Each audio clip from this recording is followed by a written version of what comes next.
Bonjour et bienvenue dans cette nouvelle vidéo pour vous présenter un autre jeu. N'avez-vous jamais rêvé de jouer dans les rues de Venise au XVIIIe siècle? C'est ce que vous propose de faire Carnevale.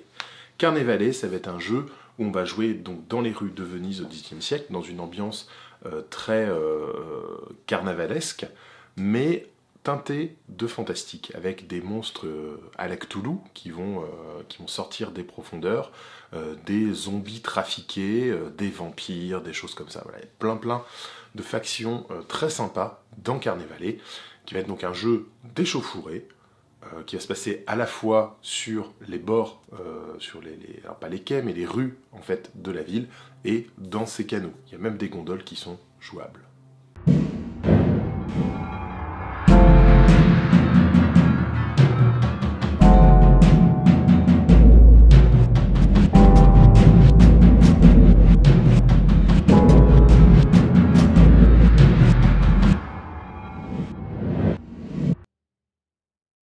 Carnevale, c'est un jeu qui est sorti en 2018 chez TT Combat. Alors c'est un jeu qui est disponible que en anglais, mais je crois qu'il y a une traduction française qui existe en format PDF. C'est un jeu d'échauffourée, on va avoir très peu de figurines de chaque côté, on va toujours tourner un peu moins d'une dizaine de figurines, 6, 8 figurines.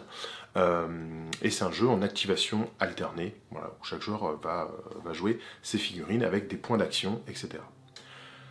C'est un jeu qui va se jouer avec des dés à 10 faces. Et on va lancer un certain nombre de dés, dépendant de nos compétences, enfin de notre caractéristique, pour essayer d'atteindre ou dépasser des valeurs. Chaque dé atteignant la valeur, la difficulté, va être une réussite, et selon le nombre de réussites que vous allez faire, il va se passer des choses. Voilà. Vous allez avoir en plus un dé du destin qui va être à lancer avec, donc c'est toujours... c'est un des dés que vous êtes censé lancer. Donc, si vous avez 5 dans une compétence, vous lancez 5 dés, mais l'un d'eux sera d'une couleur différente, ça va être le dé du destin.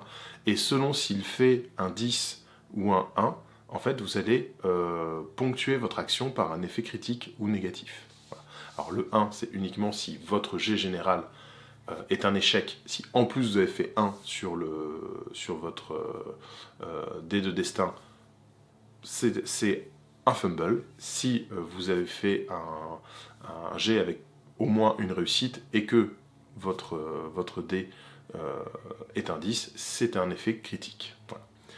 Donc à chaque fois, vous allez avoir des mini-tableaux pour les actions qui vont vous dire si vous faites au moins une réussite, il se passe ça. Si vous faites que des échecs, il se passe ça. Si vous faites un critique, il se passe ça. Si vous faites un fumble, il se passe ça. Voilà. C'est hyper simple à prendre en compte et tout. Il y a un petit truc que j'aime bien au niveau des combats, c'est qu'on va reprendre ce que j'aimais dans Eden. Ma valeur de combat, c'est le nombre de dés que je jette.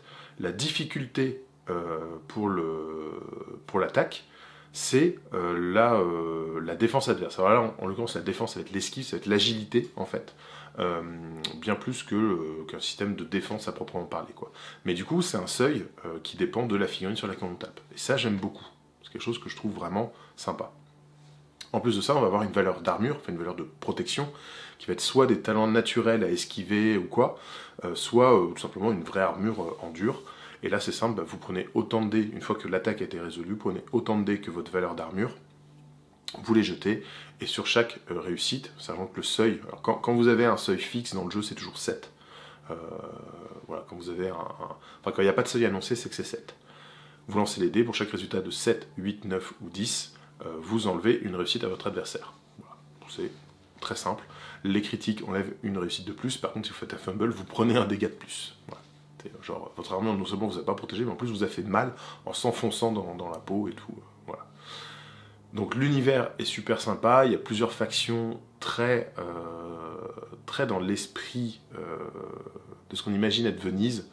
On va avoir donc des personnages avec les masques très ornementés, des dames avec des superbes robes et tout, enfin des trucs comme ça. On va avoir donc les patriciens qui vivent sur l'île et tout, qui vont être sont un peu les gentils de l'histoire. On va avoir le culte de Rachar, donc c'est ceux qui essaient d'invoquer des créatures des profondeurs aux faciès poulpiens. On va avoir donc des vampires, hein, les strigoi. On va avoir Les docteurs, il y a des sortes de savants fous. Donc il y a un côté un petit peu acide psychiatrique. On va avoir des internés, des trucs comme ça. Puis il y a un côté vraiment expérience où on va coudre plusieurs animaux ensemble pour avoir tous les avantages du chien et tous les avantages du singe réunis ensemble. Le singe chien, voilà, donc des aberrations, des trucs comme ça. Enfin, voilà, il y a plein de factions très sympas dans le jeu. Il y a l'église avec des templiers, des trucs comme ça et tout. Donc c'est vraiment cool. Et vraiment, ce qui donne tout son sel au jeu, ça va être son contexte et ses décors, puisque c'est un jeu dans lequel on va jouer dans les canaux. Donc il y a beaucoup de règles sur la hauteur déjà, l'eau, le fait de plonger, le fait d'essayer de noyer quelqu'un, de l'emporter par le fond, et beaucoup aussi sur les hauteurs, parce qu'on est vraiment sur du jeu inspiré de films de KPDP. Donc on va sauter d'un toit à l'autre, on va se battre au bord des balcons, on va traverser une fenêtre pour sortir de l'autre côté et tout. Donc c'est vraiment un jeu qui a énormément de possibilités et qui est très cinématographique dans les propositions qu'il va vous faire. En termes de décor, enfin de plateau de jeu, on va être la plupart du temps sur du 90 par 90. En fait, il faut penser les segments de la table comme des carrés de 30 par 30 cm. Parfois, vous allez avoir des scénarios qui font du 60 par 60. Parfois, la plupart, c'est du 90 par 90. Des fois, on va avoir du 60 par 120, voilà, tout en longueur. On va avoir du 60 par 90. Voilà. Donc, en fait, le truc, c'est que le jeu, c'est un jeu qui est développé par une entreprise qui fait principalement de la fabrication de décors en MDF. Et leurs décors en MDF sont super cool. Du coup, est-ce que le jeu est pensé pour utiliser les décors, ou est-ce que les décors sont faits pour servir le jeu et tout? Voilà. On peut être sceptique, mais c'est vrai que du coup leur kit de décor, où ce sont des plateaux de 30 par 30 avec des canaux, des trucs comme ça, machin, c'est vrai que c'est super bien si vous voulez faire des décors chez vous en volume, et moi j'ai très envie de le faire pour la salle de Wargame qu'on va faire ici, faire des plaques physiques avec des canaux, etc. Machin. Donc soit faire une grande plaque 90-90, voire 120-120, et puis on peut jouer, on délimite juste les ruelles et les trucs comme ça, soit faire effectivement des morceaux de 30 par 30, et en fait en faire 9 c'est largement suffisant, on pourra tout faire avec, et du coup, voire même quelque part en faire que 8, puisqu'il y a l'eau en dessous. Voilà, donc je pense que c'est vraiment... Enfin, moi j'aime bien la proposition qu'il y a en termes de décor, avec des plateformes, des ponts, différentes hauteurs, des bâtiments, des balcons, les canaux avec l'eau, on peut nager, on peut sauter dedans, on peut pousser, il y a des gondoles, on peut sauter, genre s'il y a un tonneau qui tombe dans l'eau, on peut sauter sur le tonneau et ressauter sur le truc. Enfin voilà, c'est hyper cinématographique, c'est hyper film d'aventure et tout, c'est très héroïque comme système, et vraiment, disons que c'est un jeu, à mes yeux, où la qualité principale du jeu réside dans les décors sur lesquels il propose d'être joué. Voilà. Ce qui est souvent une déception pour moi, les décors dans les jeux de film, parce que je trouve que les décors souvent sont un peu délaissés, sont au mieux un élément qui va vous gêner pour juste avancer tout droit. Voilà. C'est-à-dire que on va être sur des gros jeux de bataille, on met des décors pour pas que le régiment il aille tout droit et il se tape et qu'on puisse contourner. Voilà. Le décor sert à avoir la possibilité de faire un contournement. Le décor sert à avoir un bonus d'armure. Le décor empêche les chars d'avancer tout droit. Voilà. Moi j'aime bien quand il se passe quelque chose dans les décors. Quand on peut l'escalader, on peut rentrer à l'intérieur, on peut pousser quelqu'un par-dessus la rambarde, on peut choper une corde et se balancer jusqu'à l'autre côté. Enfin voilà. Donc l'interaction dans les décors est importante pour moi, et vraiment dans Carnet Valley, ça vous le propose. Il y a vraiment beaucoup d'interactions avec les décors. Enfin, il y a quand même la règle de sauter de toit en toit. Enfin, moi, je trouve ça génial. C'est vraiment le genre de jeu auquel j'ai envie de jouer, parce que il prévoit le fait de... Enfin, c'est un jeu qui va récompenser le fait de jouer sur une belle table avec de beaux décors. Voilà. C'est pas un jeu dans lequel les décors vont juste être une zone... Voilà, c'est ton décor, c'est ton socle, on rentre surtout pas sur le socle du décor. Tu vois, là, il y a un intérêt à aller dans les décors, à monter dedans et tout. C'est vraiment super bien. Bon, il y a les charges plongeantes, il y a le fait d'attaquer quelqu'un qui est légèrement plus haut que soi, mais on peut quand même l'atteindre, attraper quelqu'un, le jeter dans l'eau. Enfin, moi, je trouve ça super cool. C'est vraiment tout ce que j'aime en jeu de figurines, surtout en jeu d'escarmouche où tu peux avoir comment dire, tu peux te permettre d'avoir des actions plus découpées parce que les figurines sont toutes indépendantes les unes des autres. Et un élément aussi dans le gameplay qui invite à jouer sur des tables où il y a beaucoup de décors et qui renforce l'aspect cinématographique, c'est les will points, donc les points de volonté. En fait, vous allez pouvoir, pendant l'activation d'un personnage, dépenser des points de volonté pour ajouter des dés supplémentaires à votre lancer de dés. Du coup, vous assurez une action, vous assurez une réussite sur une action. Ce qui fait que le moment où tu veux sauter d'un toit à l'autre, tu dis, alors attends, il me faut 4 réussites sur 7 dés, c'est du 7 ou plus, machin, hein. Tu sais quoi, je claque 2 points, je prends 2 dés supplémentaires. Voilà, sur 9 dés, je pense que je vais faire mes 4 réussites du coup. Voilà. On peut s'assurer des trucs, c'est limité, on ne pourra pas le faire sur toutes les actions de notre personnage, mais sur l'action qui est critique. En fait, je trouve que c'est une mécanique qui invite à prendre des risques. Et en plus, le système de critique et fumble invite encore plus à prendre des risques, parce que quand tu rajoutes des dés, tu as moins de chances de faire un fumble.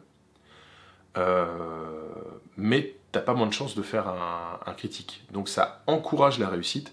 Et quand en plus tu fais une réussite critique, tu vois, genre tu sautes d'un toit à l'autre, ta réussite c'est tu bouges c'est 2 pouces plus 1 par réussite que tu as fait dans ton jet. Et c'est la distance à laquelle tu peux sauter en longueur. Donc si t'as pas fait assez de réussite, tu tombes, tout simplement. Si t'as fait aucune réussite, tu tombes de base. et si t'as fait un critique, en fait, c'est pas 2, c'est 4. Donc tu vas encore plus loin que ce qui était prévu. Et du coup, t'arrives, tu sautes et tout, tu redescends de l'autre côté, machin, enfin, tu peux faire plein de trucs. C'est un truc que je trouve vraiment cool. Et souvent, dans les jeux de figurines, toutes ces mécaniques-là sont un petit peu délaissées, ou alors sont trop complexes pour être tentées. Et souvent, ce sera plus simple de avancer, monter, descendre, enfin faire des trucs où il n'y a aucun jet de dés pour ne pas risquer quoi que ce soit, plutôt que de tenter quelque chose.